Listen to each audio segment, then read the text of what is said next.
may pagpupulong kung saan kami ay dumalo. Sa sumapre, isang apoy ang nagningning. Makabulo ang pagbubuklod na siyang hiling. Serbisyong paglilingkod sa publiko, kaming naging silbing sindi na parang mga lighter. Dito sa South Triangle Community Chapter, nagsimula na tanggapin ang aking mga masa.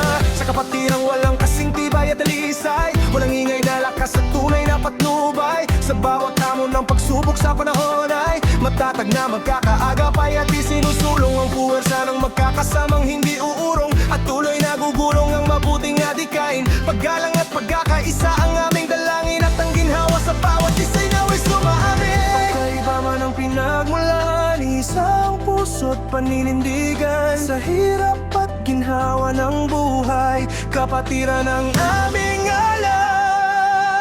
South Triangle Community Chapter, taas na tao ka mami, puso'y buo. Mula 2008 aming pinagmulan hanggang ngayon, buhay ang samahan. South Triangle Community Chapter, isang sigaw.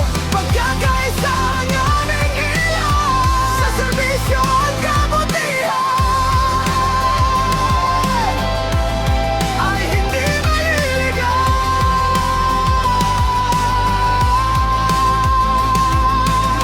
Hindi lamang pangalan ng aming dinala, kundi dangal at mabuting naming mga gawa. Sa komunidad ay laging handang tumulong, sama-samang humahakbang sa pagsulong. Sa bawat pangarap ay mga magkakatuwang at iking natutuwang. Sa isa't isa'y kumakalinga, lalo't kung may kapatid sa amin na nangihina, ay may kamay na handang umagapay, aalalay. Pagrespeto at tunay na tiwala ang gumagabay sa aming lahat, na maging mga halimbawa kung paano ba talaga isinasa buhay ng isa ang lumakad ng sakdal, pag-unawa at katwiran. Kami bigatak ng pagmahalan at damayan, kaya masigit na matibay ang aming samahan. Walang maiiwan at walang bibitaw sa bawat hamon. Ako at ikaw ay sabay hakbang,